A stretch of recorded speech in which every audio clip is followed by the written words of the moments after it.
Statement எதுவுமே கொடுக்க தேவையில்லை, அவன் ஏற்கனவே ரெடி பண்ணிட்டு சங்கர் தரப்பு இப்போ கோர்ட்டுக்கு போவாங்க. கோர்ட்டுக்கு போனோன்னா பாருங்கள் இவருடைய கன்ஃபெஷன் ஸ்டேட்மெண்ட்டை இப்படியெல்லாம் கொடுத்துருக்காரு பாருங்க அப்படின்னு காட்டுறதுக்காக தான் இந்த ஃபார்மாலிட்டி போலீஸ் கஸ்டடி. இப்போ இந்த போலீஸ் கஸ்டடி மீது உங்களுக்கு நம்பிக்கை இல்லை, இப்படி தான் நடக்கும், ஒரு செட்டப் மாதிரி தான் நடக்கும்ன்றது உங்களுடைய கருத்தா? ஆமாம், உண்மை அப்படி தான் நடக்குது. ஏன்னா போலீஸ் ஸ்டேஷனில் கொடுத்த வாக்குமூலங்கள் எதுவுமே செல்லுபடி ஆகாது எங்கள் நீதிமன்றத்துக்கு போனோம். ஆனால் அதுக்குள்ளே அவரை எவ்வளோ முடக்கணுமோ அதுதான் அவங்களுடைய திட்டம். அந்த கஞ்சா வழக்குகள் போடப்பட்டது எல்லாமே பொய்யான வழக்குகள். இது கோர்ட்டுக்கு போனால் 10 விசாக்காக தள்ளுபடி பண்ணிடுவாங்க. வீட்லையும் அலுவலகத்திலையும் எதுக்காக ரைடு? அதுதான் சந்தேகமாக இருக்கு. இது என்னன்னு சொன்னீங்கன்னா இது ஒரு வித்தியாசமா இருக்கு. இது ஒரு அதிமுக பயன்படுத்துது, சங்கரை பயன்படுத்துது. பணம் வாங்கலன்றது உங்களுக்கு தெரியல. மேபி கொடுத்துருக்கலாம், வாங்கியிருக்க வாய்ப்பே இல்லைன்னு சொல்லி சத்தியமிட்டும் சொல்ல முடியாது. சில விஷயங்கள் இருக்கு, அது அவனை திருத்தவே முடியாது, சங்கரை பற்றியும் திருத்தவே முடியாது. ஏன்னு சொன்னால் ஒரு விஷயம் அவனுக்கு வந்துச்சுன்னு சொன்னால் இது தப்புயா, இது பொய்யா, இது நீ சொல்கிறது கேளுன்னா கேட்கவே மாட்டேன். ஆமாம், கோபத்தின் வெளிப்பாடாகத்தான் அவர் வெளியே திமுகவை விமர்சனம் பண்ண இறங்கினார். இப்போ நேற்று கூட தினமலரில் போட்டால் அந்த ஹார்ட் டிஸ்க்கு, செல்ஃபோனு, லேப்டாப் எல்லாத்தையும் பறித்து போலீஸே தகைச்சு போயிருக்கு. தமிழக அரசு கொடுத்த லிஸ்ட்டில் பார்த்தீங்கன்னா 75% மேலே இந்த கண்டென்ட் கொடுத்தது எல்லாமே திமுகவில் இருக்கக்கூடிய முக்கியமான புள்ளிகளே கொடுத்துருக்காங்க.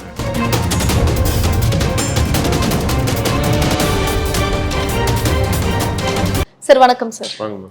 சார், சவுக்கு சங்கருடைய கைது தினமும் ஏதாவது ஒரு செய்தி வெளியாகிட்டே இருக்கு, அதை பற்றின நிறைய ஸ்பெகுலேஷன்ஸும் வந்துக்கிட்டே தான் இருக்கு. ஸோ இன்று அவருடைய போலீஸ் காவல் விசாரணை எடுப்பதாகவும் இப்போ தகவல் வந்திருக்கு. ஒரு கண்டிஷனோட 3 மணி நேரத்திற்கு ஒரு முறை வழக்கறிஞர் அவரை பார்க்கணும், அவர் நலமாக தான் இருக்கிறாரு, எந்த பிரச்சனையும் இல்லைன்ற மாதிரி உறுதி செய்வதற்காக இந்த ஒரு கண்டிஷனோட கோர்ட் அனுமதிச்சிருக்கிறாங்க. ஸோ இதை பற்றி நம்ம பாருங்கள். போலீஸ் காவல்னு சொன்னாவே அதாவது எடுத்து அவங்ககிட்ட கன்ஃபெஷன் ஸ்டேட்மெண்ட் எதுவும் வாங்கலைனாலும், உதாரணத்துக்கு இப்போ நான் ஒரு வழக்கில் சம்மந்தப்பட்டிருக்கேன், என்னை போலீஸ் கஸ்டடி எடுக்கிறாங்க, நீதிமன்றம் சில பல கண்டிஷன் போடும்.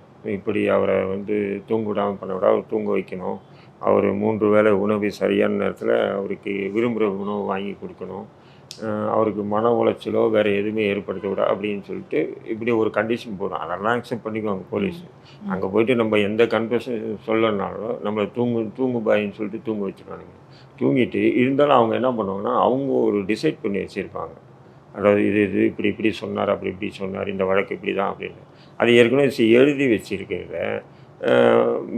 இது கொஞ்சம் கையெழுத்து போடுங்க அப்படின்னா நாங்கள் போட மாட்டோம் சார் அப்படின்னு சொன்னால், இப்போது எங்களை மாதிரி கொஞ்சம் விவரமானவங்க கையெழுத்து போட மாட்டாங்க. புதுசாக கையெழுத்து போடுறா அப்படி இப்படின்னு மிரட்டினாங்கன்னா கையெழுத்து போட்டுருவாங்க. அப்போ அதை எடுத்துக்கிட்டு இவர் கன்ஃபெஷன் கொடுத்தாரு.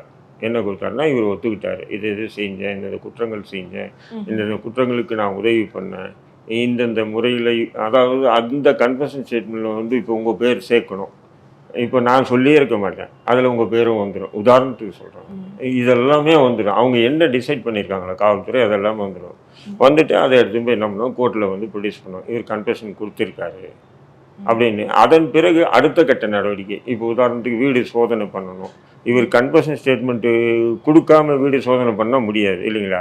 அப்போ போலீஸ் கஸ்டடி எடுத்தோம், அவர் கன்ஃபெஷன் ஸ்டேட்மெண்ட் வாக்குமூலம் கொடுத்தார், அந்த வாக்குமூலத்தின் அடிப்படையில் தான் நாங்கள் ஒரு வீடு சோதனை பண்ணுறோம், அவருடைய அலுவலகம் சோதனை பண்ணுறோம். 2ம் சோதனை பண்ணும்போது அந்த அலுவலகத்திலும் வீட்டிலும் இது கிடைச்சிது. அப்போது அடுத்த கட்ட இது அவங்களுக்கு ஒரு ரவுண்ட் ஃபிகர் கிடைக்கிறதுக்காகவே இந்த கஸ்டடியெல்லாம் எடுக்குது. இப்போது மெயின் அக்யூஸ்ட் இருக்காங்களா, இப்போ ஒரு குண்டு வெடிப்பு வழக்கு, ஒரு கொலை வழக்கு அல்லது ஒரு திருட்டு வழக்கு, அதில் கஸ்டடி எடுக்கிறாங்கன்னு சொன்னால், அப்போது நீ இவ்வளோ ஒரு 50 சவரன் நகை திருடி இருக்க, அந்த நகை எங்கே விற்றுருக்காங்க, அதை எப்படி எடுத்தான், யார் யார் இதில் பங்கு அப்படின்னா அது கஸ்டடின்றது வேறு, அது கிரிமினல் கேஸு. அதேமாதிரி குண்டு வெடிப்பு ஒரு கொலை கேஸுன்றது அந்த கஸ்டடி வேறு. இது பார்த்தீங்கன்னு சொன்னால் இது கிரிமினல் தான், பட் இது ஒரு சிவில் மாதிரி தான் வரும். இந்த மாதிரி கஸ்டடிக்கு இவங்க ஏற்கனவே ரெடி பண்ணி வச்சுருக்கிறது தான் இவங்க எடுக்கும்போது அப்போ பண்ணுவாங்க. இப்போ உதாரணத்துக்கு பார்த்தீங்கன்னா டெல்லியில் அரவிந்த் கெஜ்ரிவாலை கைது பண்ணாங்க.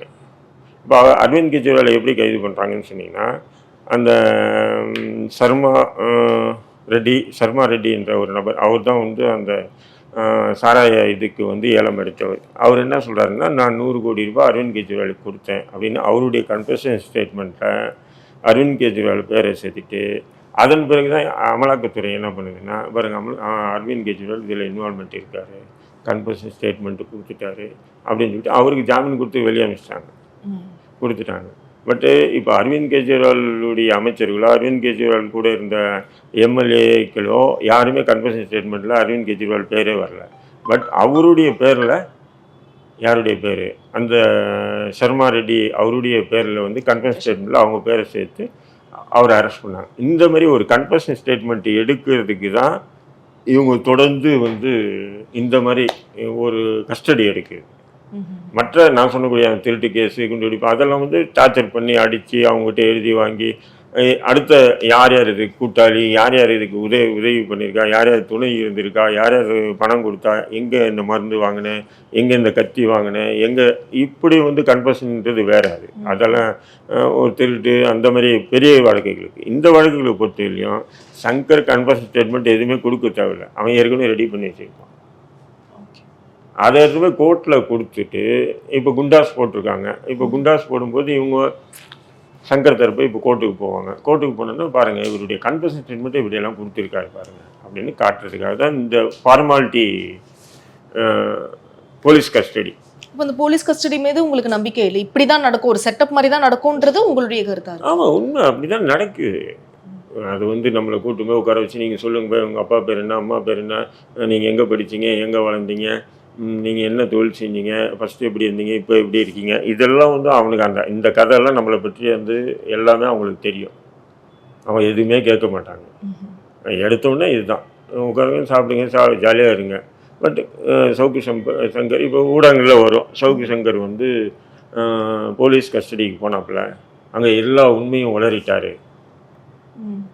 ஆனால் சவுக்கு சங்கரன் சொல்லியிருக்க மாட்டேன். பட் அது கோர்ட்டில் வந்து ஜட்ஜ், அதாவது அந்த தீர்ப்பு வருது பார்த்தீங்களா, வாதம் பிரதிவாதம் ரெண்டு தரப்புல அந்த அதாவது அவர் மீது குற்றப்பத்திரிகை தாக்கல் பண்ணி அந்த வழக்கு விசாரணைக்கு வரும்போது விசாரணையின் போது இந்த வாக்குமூலம் எதுவுமே செல்லுபடியாகும்.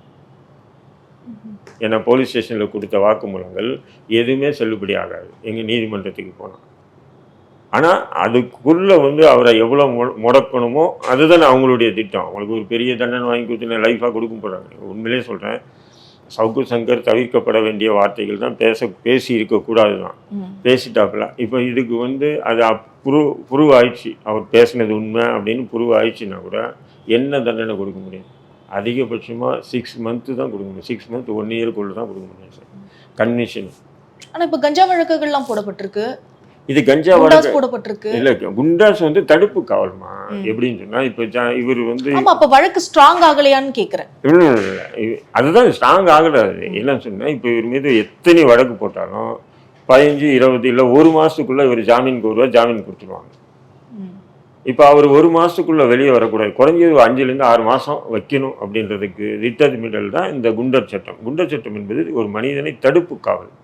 இவர் வெளியே விடாமல் உள்ளே வைக்கணும். வெளியே போனால் இவருக்கு குற்றம் இதை விட குற்றம் அதிகமாக எடுப்பார், அதனால் இவரை தடுத்து வைக்கணும்.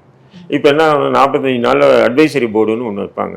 அட்வைசரி போர்டில் இவர் போய் நிற்பார். நின்றுட்டு இவருடைய தரப்பில் வந்து இவர் வாதம் வைக்கணும். இதேமாரி எனக்கு சம்மதம் இல்லை, இந்த மாதிரி அந்த மாதிரி அப்படின்னு சொல்லி வைக்கணும். இந்த குண்டாஸ் போட்டது எனக்கு பொய்யான இது போட்டிருக்காங்க அப்படின்னு சொல்லும்போது ஒரு கால் அட்வைசரி போர்ட்லேயே ஓகே ஆகிறதும் இருக்கும். அது ஒரு 10% தான் அட்வைசரி போர்டில் ஓகே ஆகும். ஆனால் 90% வந்து கன்ஃபார்ம் ஆகிடும். ஏன்னு சொன்னால் அட்வைசரி போர்டு வந்து ஒன் ஆஃப் த போலீஸ் தான். அதுவும் ஏன்னு சொன்னீங்கன்னா ஒரு ஓய்வு பெற்ற நீதிபதிகளாக இருந்தாலும் அவங்க என்ன பண்ணுறாங்கன்னு சொன்னால் போலீஸ் என்ன சொல்கிறாங்களோ அதை தான் அக்செப்ட் பண்ணுவாங்க. இப்போ எனக்கே வந்து ஒரு தடவை குண்டாஸில் எடுத்துன்னு போய் ஒரு குண்டாஸு என்எஸ்சியில் எடுத்துன்னு போய் அட்வைசரி போர்டில் நிற்கும்போது அவர் கேட்டால் என்ன சொல்ல விரும்புகிறேன், உங்கள்கிட்ட என்ன சொல்லி என்ன நடக்க போகுது, நீ போலீஸ் என்ன சொல்லிட்டு அதை எழுதுகிற ஆள், நீ ரிட்டையர்ட் ஆகிட்டு வீட்டில் போய் தூங்காமல் பேரம்பேத்திகளை கொஞ்சிக்கிட்டு தூங்காமல் இங்கே வந்து உட்காந்துட்டு அட்வைசரி போர்டுன்னு எங்கள் மானத்தையும் எங்கள் இது ஏன் வாங்குறேன், அதனால் நீ என்ன எழுதுமோ எழுதி தொலை, நீ எல்லாம் எங்களை என்ன ரிலீஸாக பண்ண போகிற அப்படின்னு சொல்லிட்டு வந்துட்டேன். ஏன்னா அதுதான் பண்ண போகிறான், அதை நான் முன்கூட்டியே சொல்லிட்டு வந்துட்டேன். அட்வைசரி போர்டு அதுக்கு பிறகு வந்து நம்ம ரிட்டு வந்து ஹைகோர்ட்டில் போடுவாங்க. அது ரிட்டு வந்து வரத்துக்கு, அது விசாரணைக்கு வரதுக்கு குறைஞ்சது 4லேருந்து 5 மாதம் இல்லை 6 மாதம் கூட ஆகிடும். அந்த போர்டு வந்து நிறைய பேருக்கு குண்டாஸ் போட்டிருப்பாங்க. அது லைனாக ஒரு நாளைக்கு 2 பேர் 3 பேர் இப்படி தான் விசாரணைக்கு வரும். அது எப்படியும் 4 or 5 மந்த் வந்துடும். அது வரையிலும் சிறையில் வைக்கணும். இப்போது இதில் வந்து குண்டாஸில் வந்து ஹைகோர்ட்டில் ரிட்டு வருதுன்னா ரிட்டு இதுலேயும் யாருக்குமே கன்ஃபார்ம் ஆனதில்லை. அதாவது இவர் குண்டர் சட்டம் போட்டது சரிதான், இவர் 1 வருடம் குண்டர் சட்டம் வந்து 1 வருஷம் தடுப்பு காவல், அந்த 1 வருடம் இவர் சிறையிலே இருக்கணும் அப்படின்னு சொல்லிட்டு யாருக்கும் அப்படி தீர்ப்பு சொன்னதே இல்லை. பெரும்பாலும் குண்டர் சட்டம் வரையும். ஏன்னா இவங்க எல்லாமே ஃபிட்டிங் கேஸ் தானே போடுறாங்க. இந்த குண்டாஸ் போடுறதுக்காக தான் இவங்க அந்த கஞ்சா கேஸை சேர்த்து, இல்லைன்னு சொன்னால் இவர் வந்து ஒரு சோசியல் மீடியாவில் இப்படி பேசினாருன்றதுக்காக குண்டாஸ் போட முடியாது. அப்போ என்ன பண்ணணும், இந்த மாதிரி கஞ்சா கேஸு, அப்ப இந்த கஞ்சா வழக்குகள் போடப்பட்டது எல்லாமே பொய்யான வழக்குகள். இது வந்து கோர்ட்டுக்கு போனால் 10 விசாக்காக தள்ளுபடி பண்ணிடுவாங்க. இதேமாரி லட்சக்கணக்கான வழக்குகள் வந்து காவல்துறை உதாரணத்துக்கு வந்து ஒரு ரவுடி மேலே வந்து ஒரு குண்டாஸ் போடுவாங்க. அப்போ அவன் பார்த்தீங்கன்னா ஒரு 10-100 கோடிக்கு அதிபதியாக இருப்பான், பெரிய பெரிய ரவுடி. ஆனால் என்ன சொல்லுவாங்க, இவர் கொலை பண்ணிட்டு ஓடும்போது எதிரில் ஒரு வயதானவர் வந்தார், அவரை கத்தியை காட்டி அவரிடம் இருந்து 1000 ரூபாய் பிடுங்கிட்டாங்க. அதான் வழிப்பறி பண்ணிட்டு ஓடினாங்க. அவன் ₹1,00,000 செலவு பண்ணி அட்வைட் வச்சுருப்பான், 1000 ரூபாய்க்காக வந்து கத்தியை காட்டி பிடுங்கணும், இப்படியாப்பட்ட ஆளுங்க. அது ஏன்னு சொன்னால் இந்த குண்டாஸில் அதெல்லாம் போடுறதுக்கு இப்படியெல்லாம் செட்டப் பண்ணுவாங்க. இது விசாரணையில் வந்து நீதிபதிகளுக்கு தெரியும், இது எல்லாமே பிட்டப் கேஸுங்க. அதனால் என்ன உடஞ்சிடும். பட் அட் பர்சன்ட் என்ன, அந்த நேரத்துக்கு உண்டான தடுப்பு, அவ்வளோதான். உடனே அவர் ஜாமீனில் வர முடியாது. இப்போ இந்த போலீஸ் கஸ்டடி கூட அந்த அடிப்படையில் எடுக்கப்பட்ட ஒரு போலீஸ் கஸ்டடி தானே தவிர, இப்போது வந்து சவுக்கு சங்கர் போயிட்டு ஏதோ பெரிய விசாரணை பண்ணி விசாரணையில் வந்து எல்லாமே தெரிஞ்ச விஷயம் தானே. என்ன சங்கரை பற்றி வெளிப்படையான ஒரு விஷயம், யாரை பற்றியும் பேசுவான், அவ்வளோதான். ஜாமீன் நீங்க சொல்லும்போது ஃபெலிக்ஸ் ஜெரால்டும் அவங்களும் முன்ஜாமீன் வந்து கோரி இருந்தாரு. ஆனா நீதிபதிகள் அதுக்கு வந்து பயங்கரமான கண்டனங்களை தெரிவிச்சிருந்தாங்களே. அவர் அந்த பதில் சொல்ல வைக்கிறதுக்கான கேள்வியை நீங்க தான் கேட்டிருந்தீங்க, அவர் அந்த மாதிரியான பதில சொல்ல தூண்டுற மாதிரி ஒரு கேள்வி நீங்க தான் கேட்டிருந்தீங்க அப்படின்ற மாதிரி நீதிபதிகள் சொல்லியிருந்தாங்களே. அல்ல அது வந்து எப்படின்னா, நீதிபதிகளுடைய கருத்துக்கள் எல்லாம் சொல்லுவாங்க. இப்போ ஒரு நீதிபதி கூட சொன்னார், மயில் வந்து மயில் வந்து ஆண் மயில் பெண் மயில் உறவு கொள்வது இல்லை, அந்த எச்சம் தொட்டு அதை சாப்பிட்டு கொண்ட இது குஞ்சு பறிக்குது அப்படின்ற மாதிரியெல்லாம் சொல்லியிருக்காரு. நீதிபதிகள் வந்து ஒரு நீதிபதி சொல்லுவார் 18 வயசானதான் கல்யாணம் பண்ணணும் அப்படின்னா, இன்னொரு நீதிபதி சொன்னால் பருவம் அடைஞ்சாவே அவங்க இஷ்டம் அந்த பெண்ணுக்கு அப்படி. இப்படி நீதிபதிகளுடைய தனிப்பட்ட கருத்துக்கள் லட்சக்கணக்கான கருத்துக்கள் இருக்குது. அது தீர்ப்புகள் அல்ல, அது நிரந்தரமானதும் அல்ல. புரியுதுங்களா? அதே அடிப்படையில் தான் அவர் ஃப்ளிக்ஸ் விஷயத்தில் ஒரு கருத்து சொல்லியிருக்காரு. அது ஃப்ளிக்ஸ் சொன்னாருன்னு சொல்லல, சில யூடியூப்பில் பேசுறவங்களை இப்படி பேசுங்க அப்படின்னு தூண்டுறதும் ஒரு வகையான குற்றம் தான். அப்படின்னா இந்த வழக்குக்கு அப்புறம் தான் யூடியூபர்ஸ்க்கு வந்து ஒரு ரெஸ்ட்ரிக்ஷன்ஸ் வரணும்ன்ற கோரிக்கையும் எழுந்திருக்கு நீதிபதிகள் சார்பிலையும் சரி. யூடியூப்ல இந்த மாதிரி ஒரு சில ரெஸ்ட்ரிக்ஷன்ஸ் வரணும், ஏன்னா அவங்களுக்குன்னு ஒரு பார்டர் போட்டாதான் இதுக்கப்புறம் சரியா இருக்கும்ன்ற மாதிரி ஒரு கருத்துக்கள்லாம். நான் சொல்றேன், பார்டர் போடணும்னு சொல்லி நீங்க நினைக்கிறது என்னன்னு சொன்னா, அது வந்து ஒரு அரசு சார்ந்த ஒரு விஷயத்துக்கு தான் நீதிபதி உள்வாங்கி அந்த கருத்துக்களை வெளியிட்டு இருக்காரு. இன்னைக்கு வந்து பார்த்தீங்கன்னு சொன்னா மெயின் ஸ்ட்ரீம் மீடியாவில் ஆளுங்கட்சி வந்து அவங்களுடைய கட்டுப்பாட்டில் கொண்டு போயிடுறாங்க. இப்போ வந்து பாஜக ஆளக்கூடிய மாநிலங்கள்லேயே பார்த்தீங்கன்னா, பாஜக மத்திய அரசே பார்த்தீங்கன்னா, இப்போ ஆஸ்தக், டைம்ஸ், பெரிய பெரிய மீடியா, இப்போ என்டிடிவி மட்டும்தான் தனியாக இருந்து போராட்டம் இருந்து, அதையும் கூட வந்து இப்போ அவங்களுடைய பாஜக கண்ட்ரோலுக்கு வந்துச்சுன்னு வச்சுங்களேன். அப்படி இருக்கும்போது இந்த சோசியல் மீடியா வந்து கட்டுப்படுத்த முடியல. இப்போ ஒரு 50 யூடியூப் இருக்குன்னா 50 யூடியூப் கூப்பிட்டு பிரதமர் பரிசெல்லாம் கொடுத்தாரு, விருதெல்லாம் கொடுத்தாரு. அப்போ இன்னொரு 50 யூடியூப் உருவாக்குறான். அந்த 50 யூடியூப்பு கூப்பிட்டு நம்ம சரி பண்ணணும்னா 500 யூடியூப் உருவாக்குறான்.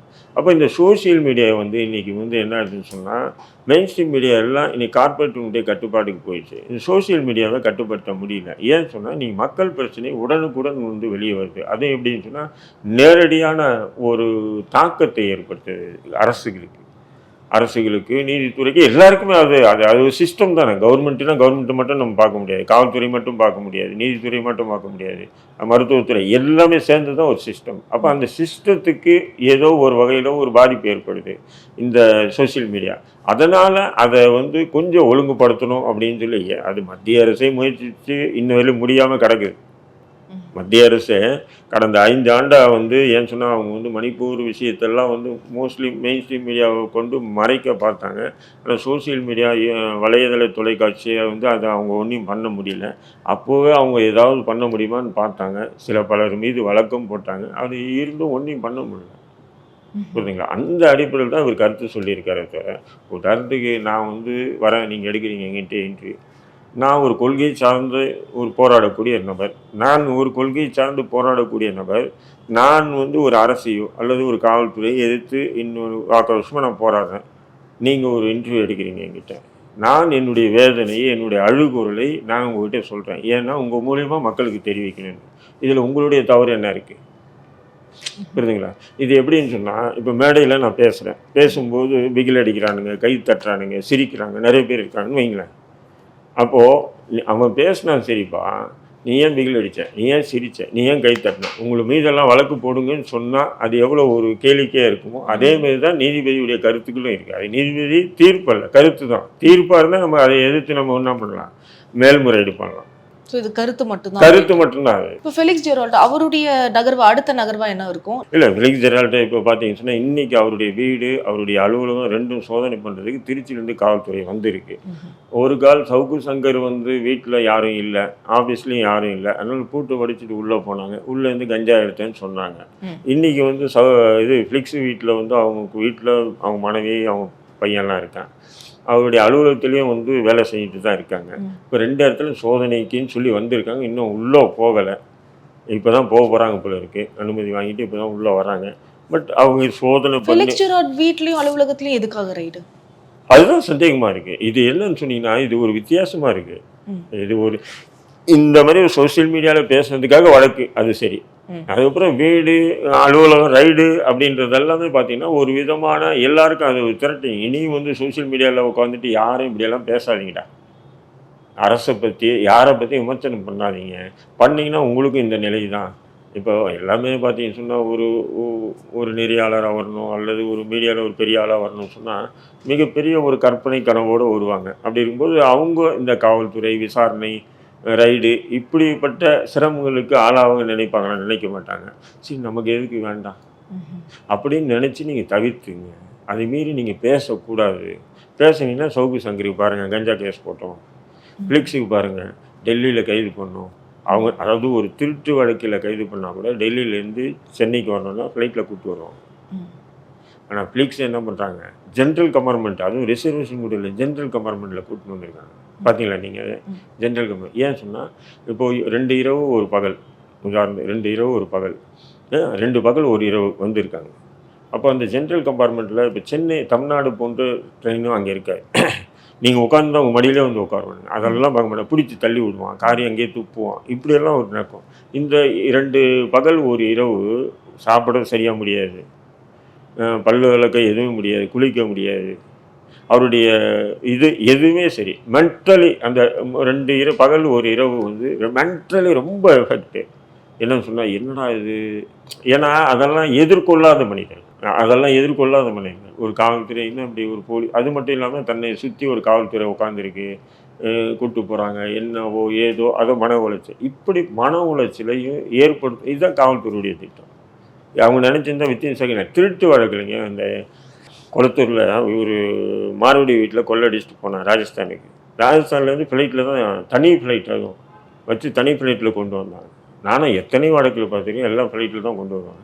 இவரை மட்டும் ரிசர்வேஷன் பண்ணாமல் ஜென்ரல் கம்பார்ட்மெண்ட்டில் வச்சு தூக்கிட்டு வந்தது மன ரீதியாக உழைச்சி. அவரை மட்டும் இல்லை, அவரை பார்த்து அவருடைய குடும்பத்தார் மன உளைச்சலுக்கு ஆகணும். இந்த குடும்பத்தார் மட்டும் இல்லை, பார்க்கக்கூடிய நம்மலாம் அரசையும் இந்த காவல்துறையும் எதிர்க்கக்கூடிய நாமெல்லாம் கூட கொஞ்சம் அச்சப்படணும், பயப்படணும். இதுதான் காவல்துறையுடைய திட்டம், வேறு எதுவும் இல்லை. அதனால தான் அவங்க கூப்பிட்டு வந்து, அதுவும் பாருங்கள், திருச்சியில் வந்து ஆண் போலீஸே இல்லை போல இருக்கு, எல்லாம் பெண் போலீஸை வச்சு, அதெல்லாம் அது ஒரு விதமான மன உளைச்சல். 20க்கும் மேற்பட்ட பெண் போலீஸை வச்சு தான் அவரை வந்து நீதிமன்றத்தில் ப்ரொடியூஸ் பண்ணி நீதிமன்றத்தில் ஜெயிலுக்கு கூப்பிட்டு போகிறாங்க. அப்போது இதெல்லாம் வந்து பார்த்தீங்கன்னு சொன்னால், இது ஒரு ஜனநாயக நாடு, இது ஒரு மன்னராட்சி நடக்கக்கூடியதில் மக்களாட்சி நடக்குது. அதுவும் வந்து சமூக நீதி அரசுன்னு சொல்கிறாங்க, விடியல் அரசுன்னு சொல்கிறாங்க. இப்படியாப்பட்ட அரசியல், இப்படியாப்பட்ட அட்ராசிட்டி என்பது நிச்சயமாக ஏற்றுக்கொள்ளக்கூடிய ஒன்றல்ல. இதை யாரும், எல்லா ஊடகத்துறையும் கண்டிக்காமல் அமைதி காக்கிறாங்க, ஏதோ ஒரு காரணத்துக்காக. நிச்சயம் இன்றைக்கி ஃப்ளிக்ஸு சவுக்காக இருந்தாலும் நாளைக்கு அவங்களுக்கும் அது வரும்ன்றதை ஒவ்வொருத்தரும் நினைச்சாங்கன்னா இது சாதாரணமாக நினைக்க மாட்டாங்க. இல்ல அந்த ஆதரவு ஏன் குறைஞ்சதுன்னு நினைக்கிறீங்க? ஏன்னா முன்ன வந்து சவுக்கு சங்கருக்கு ஒரு பெரும்பாலான ஆதரவாளர்கள் இருந்தாங்க. இப்போ அந்த ஆதரவு இல்லைன்றதுக்கான காரணம் வந்து நிறைய சொல்லப்படுது. ஏன்னா போன முறையே ஒரு ஜுடிஷியரிக்கு ஒரு கேஸ்ல வந்து அரெஸ்ட் ஆயிருந்த பொழுது ரொம்ப சீக்கிரமே வெளியே வந்துட்டாரு. அதற்கு காரணம் வந்து பாஜக வந்து சப்போர்ட் பண்ணி அவங்களுடைய அதிகாரத்தை பயன்படுத்தி வெளியில கொண்டு வந்ததாகவும் அதுல வந்து எல்முருகன் பேர் தான் ரொம்ப அடிபட்டுச்சு. ஸோ அது ஒரு காரணமா சொல்றாங்க. ரீசெண்டா வந்து அவர் எடப்பாடி பழனிசாமி அவர்களுக்கு ஆதரவா நிறைய பண்ணிட்டு இருக்காங்க. ஸோ பணத்தை வாங்கிட்டு அவர் ஒரு ஆதரவை தெரிவிப்பாரு அப்படின்ற ஒரு கருத்து இப்போ நிலவுது. இல்லை, அது நம்ம பார்க்கல, சொல்லக்கூடிய கருத்துக்கெல்லாம் சொல்லக்கூடியதெல்லாம் உண்மைன்னு சொல்லி நம்ம சொல்ல முடியாது. ஏன்னா நம்ம பார்த்து இருந்தோன்னா ஒருத்தர்கிட்ட காசு வாங்கினதோ இல்லை ஒருத்தர்கிட்ட இது வாங்கினதோ கொடுத்துட்டு பரவாயில்ல. பட் இப்போ அதிமுக இப்போ இயற்கையாக நீங்கள் எடுத்துக்கிட்டா இப்போ திமுக ஆளுங்கட்சியாக இருக்குது. ஆளுங்கட்சியை நீங்கள் எதிர்க்கும்போது எதிர்கட்சியெல்லாம் நமக்கு ஆதரவாக தான் இருப்பாங்க. நமக்கு ஆதரவாக இருப்பாங்க, நம்மகிட்ட நல்லா பேசுவாங்கன்றதுக்காக நமக்கு வந்து பண உதவி பண்ணுறாங்க, அதிமுக தான் ஃபைனான்ஸ் பண்ணுது, இது பாஜக தான் ஃபைனான்ஸ் பண்ணுதுன்னு நம்ம நினச்சிக்க முடியாது இல்லைங்களா. இப்போ கடந்த காலத்தில் அதிமுக ஆட்சியில் இருக்கும்போது இதே சவுக்கு சங்கர் தன்னுடைய வெப்சைட்டில் வந்து நிறைய எழுதியிருக்காப்புல, அரசினுடைய ஊழலை பற்றி நிறைய எழுதியிருக்காப்புல. அதில் முக்கியமானது பார்த்தீங்கன்னா குட்கா ஊழல். அந்த குட்கா ஊழலில் வந்து விஜயபாஸ்கரும் சரி, சென்னை கமிஷனர் ஜார்ஜும் சரி, அவரை பற்றி அதை வந்து கண்டனம் ஏற்று தான் ஆர்எஸ் பாரதி வந்து என்ஆர் இளங்கோவன் மூலிமா வழக்கை தொடுத்தாங்க. அப்போ என்ஆர் இளங்கோவன் வந்து சவுக்குக்கிட்ட பேசி அந்த மெட்டீரியல்லாம் வாங்கி தான் அவர் கேஸே போடுறாரு. அன்னைக்கு சவுக்கு இனிச்சாரு, இன்னைக்கு கசக்கிறாரு, அவ்வளோதான் வித்தியாசம். அதாவது அப்போ அதிமுக ஆட்சி இருக்குது. அதிமுக அரசினுடைய மக்கள் விரோத செயல்பாடுகளை ஒரு ஊடகவியலாளர் எதிர்க்கும் போது ஊடகவியலாளர்கிட்டேருந்து மெட்டீரியல் வாங்கி எதிர்கட்சிகள் பயன்படுத்துவாங்க. அந்த அடிப்படையில் இன்னைக்கு அதிமுக பயன்படுத்துவதால் தான் என்னுடைய பார்வைக்கு தெரியுது தவிர அதிமுக பயன்படுத்துது, சவுக்கு சங்கரை பயன்படுத்துது. பணம் வாங்கலன்றது உங்களுக்கு தெரியல, மேபி கொடுத்துருக்கலாம்.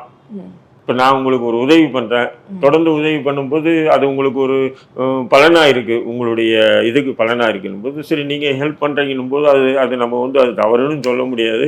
அப்படி கொடுக்கவும் இல்லை, கொடுத்தாங்க, வாங்கினாரு அப்படின்ற ஒரு விவாதத்துக்குள்ளே நம்ம போக முடியல. அது அந்த விஷயத்துக்கு வாங்கியிருக்க வாய்ப்பே இல்லைன்னு சொல்லி சத்தியமிட்டும் சொல்ல முடியாது இல்லைங்களா. ஏன்னு சொன்னால் இவருடைய பணி ஆளுங்கட்சியை எதிர்த்து பண்ணுறாரு, அது அவங்களுக்கு பலன் அடையும் போது அவங்க அந்த பலனுக்கு பதிலாக எதனா ஹெல்ப் பண்ணியிருக்க வாய்ப்பு கூட இருக்குது. வாய்ப்பே இல்லைன்னு கூட நம்ம சொல்ல முடியாது இல்லைங்களா. ஆனால் காசு வாங்கிட்டு தான் செய்கிறாரு அப்படின்னு சொன்னால், காசு வாங்கிட்டு தான் செய்யணும்னு சொன்னால் எவ்வளோ விஷயத்துக்கு காசு வாங்கியிருக்கலாம். இந்த மணல் விஷயத்திலே வந்து எங்கிட்டேயே வந்து வழக்கறிஞருக்கு மூலியமாக வந்து பேரம் பேசினாங்க. சங்கர்கிட்ட நீங்கள் பேசுங்க, நீங்கள் பேசினா சரியாக இருக்கும் அப்படின்னு. நான் அவர்கிட்ட பேசவே இல்லை அதை பற்றின்னு வைங்களேன். ஏன்னா சங்கரை பற்றி நமக்கு தெரியும், நம்ம பேசினா அதையும் கூட யூடியூப்பில் உட்காந்து பேசிடுவான் அப்படின்னு சொல்லிட்டு நான் நம்மகிட்ட பேசலை. ஒரு நாள் நேரில் சந்திக்கும் போது அப்போ சொன்னேன், எங்கள் இதேமாரி வந்து பேசினாங்க என்கிட்ட இருக்கும்போது. அப்போ தான் சொல்கிறப்பல சொல்கிறேன், எங்கிட்டையும் பேசினாங்க தோழர். நான் வந்து அப்போ தான் அந்த டாக்குமெண்ட்டெல்லாம் காமிச்சேன், பாருங்கள் ஒவ்வொருத்தரும் எத்தனை பேர் இந்த கிராம மக்கள் கடிதம் போட்டிருக்காங்க, இவங்களுடைய பாவத்தெல்லாம் நான் வாங்கிக்கிட்டு நான் அந்த காசு வாங்கிக்கணுமா, தேவையா எனக்கு அப்படின்னு சொல்லி பேசினாப்புல. அதனால் வந்து அவர் காசு வாங்கிட்டு தான் பேசுகிறாரு அப்படின்றதெல்லாம் என்னால் ஏற்றுக்க முடியல. சில விஷயங்கள் இருக்குது, அதை வந்து அவனை திருத்தவே முடியாது, சங்கரை பற்றியும் திருத்தவே முடியாது. ஏன்னு சொன்னால் ஒரு விஷயம் அவனுக்கு வந்துச்சுன்னு சொன்னால், இது தப்புயா, இது பொய்யா, இது நீ சொல்கிறது கேளுன்னா கேட்கவே மாட்டான். பெரும்பாலும் அதிகார வட்டத்தில் ஒரு குறிப்பிட்ட அதிகாரிகள் இவருக்கு கண்டனம் கொடுப்பாங்க, இன்னொரு குறிப்பிட்ட அதிகாரிகளை பற்றி அதை அப்படியே பேசுவாப்புல. நான் சொல்லுவேன், வானா போலீஸை பொறுத்தலையும் இவன் அவனை எதிராக பயன்படுத்த பார்ப்பான், இவங்களை எதிராக பயன்படுத்த பார்ப்பாங்க. ஆனால் 2 பேரும் நமக்கு ஒரு ஆபத்துன்னா 2 பேரும் கைவிட்டு போயிடுவாங்க. நீ இன்னும் அடிப்படல இந்த விஷயத்தின்னு நான் சங்கருக்கு பர்சனலாக கூட நான் அட்வைஸ் பண்ணியிருக்கேன், போலீஸ் விஷயத்தில் மட்டும். ஏன்னா போலீஸ் கொடுக்குற கண்டென்ட் வந்து உண்மைன்னு சொல்லி நம்ம பேச முடியாது. ஆனால் சங்கர் பெரும்பாலும் அந்த போலீஸ் தரப்புலேருந்து வரக்கூடிய கண்டென்ட்டை வச்சு தான் பேசுவாப்புல. ஏன்னா அவருக்கு அங்கே வந்து அந்த சர்க்கிளில் ஒரு நல்ல ஒரு ஃப்ரெண்ட் சர்க்கிள் இருக்குது. இன்றைக்கி என்ன ஆச்சுன்றது அவங்க போலீஸை பொறுத்தவரையிலையும் பயன்படுத்துவாங்க, முடிஞ்ச அளவுக்கு பயன்படுத்துவாங்க, இல்லை தூக்கி போட்டு போயிட்டே இருப்பாங்க. அவங்களுக்கு ஒரு ஆபத்துன்னு சொன்னால் எனக்கு யாருன்னு தெரியாதுன்ட்டு போயிட்டே இருப்பாங்க. ஆனா இவர் ஒவ்வொரு வாட்டியும் வழக்குல மாட்டும் பொழுது திமுகவுடைய பேர் அடிபடுது. இப்போ போன முறை அந்த ஜுடிஷியரி வழக்கே எடுத்துக்கிட்டா கூட இவர் இப்போ தவறான கருத்துக்களை பதிவு பண்ணாரு, அதுக்காக அரெஸ்ட் ஆகுறாரு. அரெஸ்ட் ஆயிட்டு வெளியில வந்த பிறகு திரும்பவும் டிஎம்கேவை குற்றம் சாட்டுறாரு. இதுலயுமே டிஎம்கே உடைய பேர் அடிபடுது. இல்லை நிச்சயமாக வந்து பார்த்தீங்கன்னு சொன்னால் அவர் ஃபஸ்ட்டு இந்த நீதிமன்ற அவமதிப்பு வழக்கில் சிறைக்கு போகும்போது திமுக எதிர்த்து போகலை. திமுக எதிர்த்து திமுக தான் அப்படி காரணம்னு சொல்லி பார்க்கும்போது நடந்த சில விஷயங்கள் என்னன்னு சொன்னால், அதிமுக ஆட்சியை கடுமையாக விமர்சனம் பண்ணாலும் சவுக்கு சங்கர் அவருடைய வேலை விஷயமா வந்து கை வைக்கவே இல்லை. சவுக்கு சங்கர் அந்த கவர்மெண்ட் இது ஒர்க் இருந்து இல்லையா, அது நீதிமன்றம் வழக்கு முடிஞ்சோன்னா அந்த ஒர்க்கு மறுபடியும் வருவாங்க. இப்போ நீதிமன்றத்தில் அவர் நிரபராதின்னு தீர்ப்பு சொல்லப்பட்டாங்க. இப்போ திமுக ஆட்சிக்கு வந்தோடனே தனக்கு மறுபடியும் ஜாயின் பண்ணிவிடுவார்னு நினச்சாப்பில்ல. பட் அதுக்கு வாய்ப்பு கிடைக்காத அளவுக்கு திமுக என்ன பண்ணிச்சு, இந்த நீதிமன்ற அவமதிப்பு வழக்கின் போது அந்த இது பண்ணிட்டாங்க, அவருடைய டிஸ்மிஸ் பண்ணிட்டாங்க வேலையிலேருந்து. அது ஒன்று. அது மட்டும் இல்லாமல் சிறைக்குள்ளே வந்து அவரை வந்து அந்த செந்தில்குமார் கண்காணிப்பாளர் செந்தில்குமார் இன்றைக்கி கை உடைச்சார்ல கோயம்புத்தூர் சிறையில், அதே கண்காணிப்பாளர் தான் கடலூரில் இருந்தார். அவர் மூலயமா அவரை வந்து மன ரீதியாகவும் உடல் ரீதியாகவும் மிகப்பெரிய ஒரு அச்சுறுத்தலுக்கு ஏற்படுத்தினாங்க. அந்த கோபத்தின் வெளிப்பாடாக தான் அவர் நீதிமன்றம் வரும்போது நான் திமுக விட மாட்டேன், திமுகவுடைய அவலங்களை வெளிக்கொண்டாருவேன். அவர் சிறைக்குள்ள போகும்போது அவர் ரொம்ப எதிர்பார்த்தது, அதாவது அந்த நீதிமன்ற அவமதிப்பு வழக்கில் சிறைக்குள்ளே போகும்போது அவர் ரொம்ப எதிர்பார்த்தது என்ஆர் இளங்கோனை எதிர்பார்த்தார். திமுகவுடைய வழக்கறிஞர் என்ஆர் இளங்கோன் நமக்கு உதவி பண்ணுவாப்பில். ஆனால் அவங்க யாருமே உதவி பண்ணல. ஆர்எஸ் பாரதி ஆர்எஸ் பாரதியும் சரி, என்ஆர் இளங்கோனும் சரி, 2 பேருமே உதவி பண்ணல. அந்த கோபத்தின் உச்சம் தான் வெளியே வந்து திமுக அதுக்கேற்ற திமுக ஆளுங்கட்சியாக இருக்கும்போது. ஸோ அந்த கோபத்தினுடைய வெளிப்பாடு தான் இது அப்படின்ற மாதிரி சொல்கிறீங்களா? ஆமாம், கோபத்தின் வெளிப்பாடாகத்தான் அவர் வெளியே வந்து திமுகவை விமர்சனம் பண்ண இறங்கினார். அதை இன்றைக்கி வந்து என்ன ஆச்சு சொன்னால், ஒரு கட்டத்தில் வந்து திமுகவை வந்து மிகப்பெரிய ஒரு பாதிப்பு ஏற்படுத்துது சவுக்கு சங்கராக. அதனால் வந்து நேரம் பார்த்துட்டே இருந்தாங்க. எப்பவுமே ஒரு அரசு வந்து நேரம் பார்த்துட்டே இருப்பாங்க. அந்த நேரத்தில் தான் வந்து சவுக்கு சங்கரை முடக்கத்துக்கு உண்டான வேலைகளை செய்யறதுக்கு இருந்தாங்க. இப்போ கார்த்திக் கைது, இந்த வேல்முருகன் என்ற பையன் கைது, அதன் பிறகு வந்து அந்த லியோ என்றவரை வந்து ஒரு 5 பேர் கொண்ட குழு காவல் இது பண்ணி அவரை விரட்டணும். இப்படியெல்லாம் இருக்கும்போது வேறு வழி இல்லாமல் இவர் என்ன பண்ணுறாரு, அந்த ஏடிஜிபி உளவுத்துறை ஏடிஜிபி அருண்மை பற்றி ஒரு வீடியோவில் வந்து அதான் ஃப்ளிக்ஸ் வீடியோ ரெட்பிக்ஸில் வந்து பேசுகிறாரு. பேசும்போது அந்த ஆத்திரமாக பேசுகிறாரு. ஆத்திரத்தில் வந்து தவிர்க்கப்பட வேண்டிய வார்த்தைகளெல்லாம் அடித்து விட்டுறாரு. அதனுடைய விளைவு தான் இது. ஆனாலும் அது அந்த வீடியோ பேசினார்ன்றது தான் காரணம் கைது பண்ணுது. ஆனால் அது மட்டும் காரணமே இல்லை. முக்கிய காரணம் அரசியல் காரணம். இதில் எந்த மாற்று கருத்து இல்லை. சவுக்குக்கு ஆகாதவங்க சொல்லலாம், இல்லை அந்த பெண்ணு அப்படி பேசுகிறது தான் காரணம் அப்படின்லாம். அவன் கஞ்சா அடித்தான்னு சொல்லலாம், கஞ்சா விற்றான்னு சொல்லலாம், எதோனோ சொல்லிக்கலாம். 100 கோடி 500 கோடிக்கு அதிபதின்னு சொல்லலாம். 5 காதலி இருக்காங்க, ஒவ்வொரு காதலிக்கும் 10 கோடியில் வீடு வாங்கி கொடுத்துருக்காங்க, எதோனோ சொல்லலாம். அது எல்லாமே சொல்லலாம். அது அந்த வெறுப்பின் வெளிப்பாடாக இருக்கலாமே தவிர உண்மை அது இல்லை. இப்போ சவுக்கு சங்கருக்கு ஆரம்பத்திலேருந்தே தொடர்ந்து ஆதரவு தெரிவிச்சுட்டு வர்றது இன்னொரு ஆள், முக்கியமான ஆள் யாருன்னு பார்த்தீங்கன்னா சீமான் அவர்கள். அவர் வந்து பேசினது தவறுன்னு ஒப்புக்கொண்டாலும் இந்த கஞ்சா வழக்கெல்லாம் பொய்யான வழக்கு அப்படின்னு சொல்லி நானும் அதான் சொன்னேன், பேசுறது தவறு. பட் இந்த வழக்கெல்லாம் போட்டு அடக்குமுறை செய்வது என்பது அது சாதாரணமானது இல்லை. ஸோ அதே போல சீமான் அவர்களும் சப்போர்ட் பண்ணிட்டு வராரு. ஸோ சீமானுக்கு எதிராக ஒரு நடிகை வந்து தொடர்ந்து வீடியோக்களை வெளியிட்டு வராங்க. அவங்க என்ன சொல்லியிருக்கிறாங்கன்னா, சவுக்கை விட சீமானுடைய அட்ரோசிட்டி தான் தாங்க முடியல, 14 வருஷமா மக்களை ஏமாத்திட்டு வர்றது சீமான் அவர்கள் தான் அப்படின்ற மாதிரி ஒரு வீடியோ ரிலீஸ் பண்ணியிருக்காங்க இப்போ ரீசெண்டாக. இல்லை, அதுதாங்க சீமானை பற்றி விஜயலட்சுமி சொல்லக்கூடிய கருத்துக்களை நாம் ஒன்றும் பேசுறதுக்கு முடியாது. ஏன்னு சொன்னால் அவங்களும் ஒரு நிலைப்பாடில் இல்லை. விஜயலட்சுமி அவங்களும் ஒரு நிலைப்பாடில் இல்லை. ஃபஸ்ட்டு வந்தாங்க, புகார் கொடுத்தாங்க, புகார் கொடுத்துட்டு அப்படியே இருந்துட்டு அவங்க வந்து அரசு நடவடிக்கை எடுக்கிற மாதிரி இருக்கும்போது அவங்க மறுபடியும் போய் என்னை மன்னிச்சிருங்க நான் வாபஸ் வாங்கிக்கிறேன் அப்படின்னாங்க. அது அவங்களுடைய மாறுபட்ட ஒரு கருத்து. அவங்கள யார் உதவி பண்ணுறாங்களோ அவங்கள வந்து இதுக்காக தான் என்னை உதவி பண்ணாங்க, அப்படி தான் உதவி பண்ணாங்கன்னு சொன்னது, இதெல்லாம் வச்சு பார்க்கும்போது அவங்களே கொஞ்சம் மன உளைச்சலில் இருக்காங்க மாதிரி தான் தெரியுது. அதனால் அவங்க கருத்து இனி எடுப்படாது. சீமான் விஷயத்தில் வந்து அவங்க என்ன தான் பேசினாலும் எடுப்படாது. இதுதான் நேசமான உண்மை. இப்போ சவுக்கு சங்கருடைய வழக்கில் அடுத்த கட்ட நடவடிக்கை என்ன இருக்கும் சார்? ஏன்னா இப்போ அவர் நீங்கள் சொன்னீங்க இப்போ இன்னும் கொஞ்ச நாளில் வந்து சவுக்குடைய வாதம் வைக்கணும் அப்படின்னு சொல்லியிருந்தீங்க. இன்னைக்கு ஃபெலிக்ஸ் ஜெரால்டு அவங்க வீட்லேயும் அலுவலகத்துலேயும் ரெய்டு நடக்குது. ஸோ இந்த ரெய்டுடைய முடிவில் ஏதாவது ஒன்று மாட்டுச்சுனாவோ சிக்குச்சுனாவோ அதோடைய பிரதிபலிப்பு இந்த வழக்குல எந்த மாதிரி இருக்கும்? ஒன்றுமே நடக்காது. ஒண்ணுமே நடக்கும். ஒன்றுமே நடக்காது. இது எல்லாமே இப்போ நடக்கக்கூடிய ஒரு விதமான மன உளைச்சல் தான், வேற எதுவுமே இல்லை. இப்போ ஃப்ளிக்ஸ் வீட்லேயும் சரி, என்ன உங்களுக்கு என்ன சர்வதேச ரீதியாக உங்களுக்கு என்ன தொடர்பாக இருக்குது? அப்படியே மிஞ்சி போகிறதையும் சொன்னால் அதில் வந்து அந்த ஹார்ட் டிஸ்க் எல்லாம் எடுத்துகிட்டு போயிருக்காங்க. அப்புறம் வந்து லேப்டாப் எடுத்துகிட்டு போயிருக்காங்க. அப்புறம் வந்து ஃபோனை பறிச்சுட்டு போயிருக்காங்க. அப்போ இதெல்லாம் சோதனை பண்ணால் என்னன்னா, அந்த கண்டென்ட் யார் கொடுக்குறான், அவர் யார்கிட்ட அதிகமாக பேசியிருக்காப்புல சங்கர், ஃப்ளிக்ஸ் யார்கிட்ட இது மட்டும்தான் அவங்களால எடுக்க முடியும். அதை எடுத்து இப்போது திமுகவுடைய முக்கியமான நபர்கள்கிட்ட இப்போ சவுக்கு சங்கர் பேசியிருந்தாருன்னா மேபி நான் கேட்குறேன். இப்போ கனிமொழி கிட்ட பேசியிருந்தா நான் கனிமொழி மீது நடவடிக்கை எடுக்க முடியுமா? ஏன்னா சங்கரை பொறுத்தவரை எல்லாரும் அவர்கிட்ட பேசுகிறாங்க.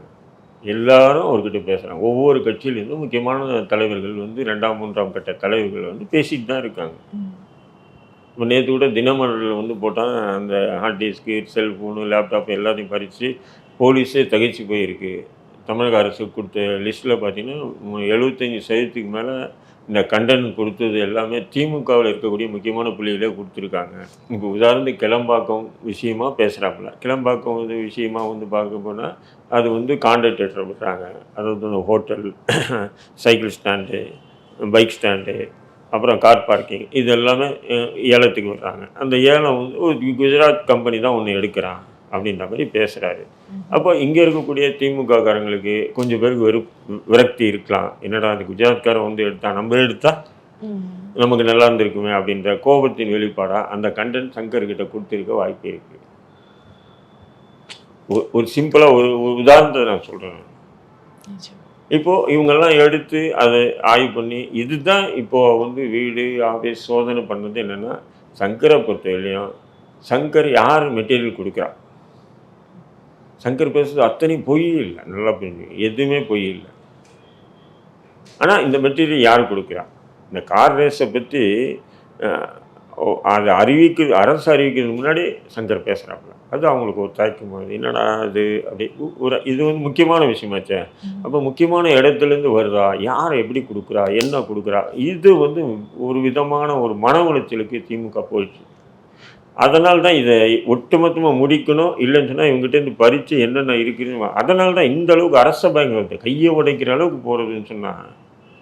திருட்டு வழக்கில் கூட அப்படி பண்ணுறது இல்லையா? புரியுதுங்களா? திருட்டு வழக்கில் கூட கையை உடைக்கிறது இல்லை. அப்படிங்கும்போது இப்படி வந்து ஒரு ஜேர்னலிஸ்டாக இருக்கப்பல பல பேருக்கு அறிமுகமான நபர் அவரை கையை உடைக்கிறாங்கன்னா அது எந்த விதமான ஒரு அரச பயங்கரவாதம்? உங்களுடைய கருத்துக்களை பகிர்ந்தமைக்காக ரொம்ப நன்றி சார்.